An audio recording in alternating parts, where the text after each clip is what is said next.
Congress party आज देश के अंदर झूठ फैला रही है। जिन्होंने देश के अंदर 65 साल राज किया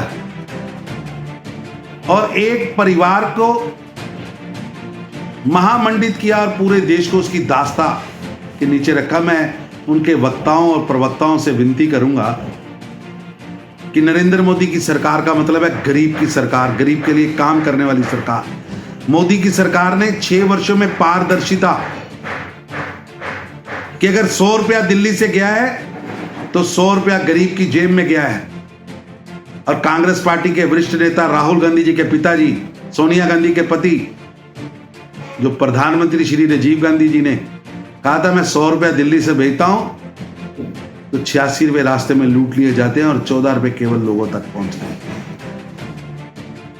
करप्शन पर जीरो टॉलरेंस। एक तरफ 12 लाख करोड़ रुपए की चोरी करने वाली, गबन करने वाली कांग्रेस की यूपीए की सरकार और दूसरी तरफ जीरो टॉलरेंस ऑन करप्शन वाली सरकार नरेंद्र मोदी की सरकार। राष्ट्रीय सुरक्षा पर एक जवाबदेह, एक मजबूत सरकार। सफेद झंडा दिखाकर नहीं, बोफर्स तोप के गोलों से जवाब देने वाली, बालाकोट और उड़ी करने वाली नरेंद्र मोदी की सरकार है।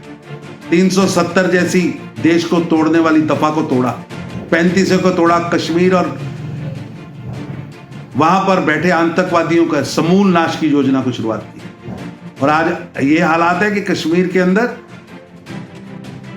हिजबुल कमांडर सुबह बनाती है और रात को मार दिया जाता है। 9.5 करोड़ किसानों को सम्मान निधि के साथ जोड़ा, उनके बैंक अकाउंट में सीधा पैसा भेजना शुरू किया। किसानों के लिए दर्जनों योजनाएं, फसल पैदा करने से मार्केट में बेचने तक नरेंद्र मोदी जी ने काम किया।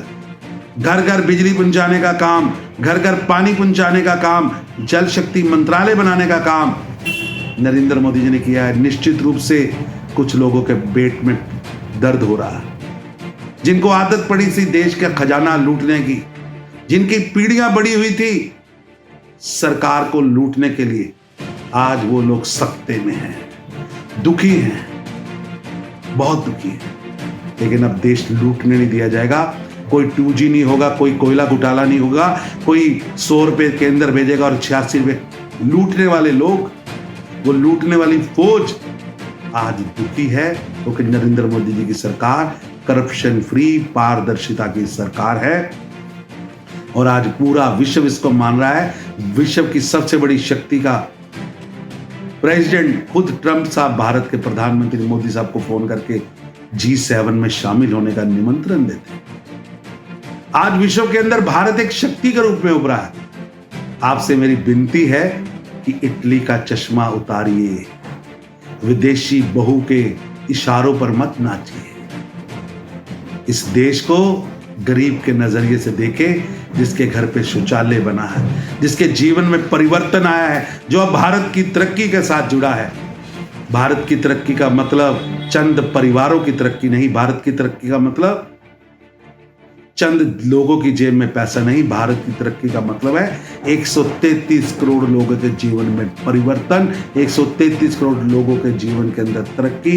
ये काम नरेंद्र मोदी जी ने करके दिखाया है। और निश्चित रूप से जो सपना मोदी जी ने लिया है, अगले आने वाले समय में भारत विश्व की सबसे बड़ी अर्थव्यवस्था बनेगा। और आप जैसे दुष्प्रचार करने वालों को जनता ने 14 में भी सबक सिखाया था, 19 में भी सबक सिखाया था, और आज इतनी सी पार्टियां बन गए हैं। आने वाले समय में जिन्होंने बालाकोट का विरोध किया, जिन्होंने उड़ी का विरोध किया, देश के सैनिकों के शौर्य का अपमान किया, वो लोग, वो पार्टियां जनता में तो है नहीं, अब नक्शे में भी नहीं रहने वाली।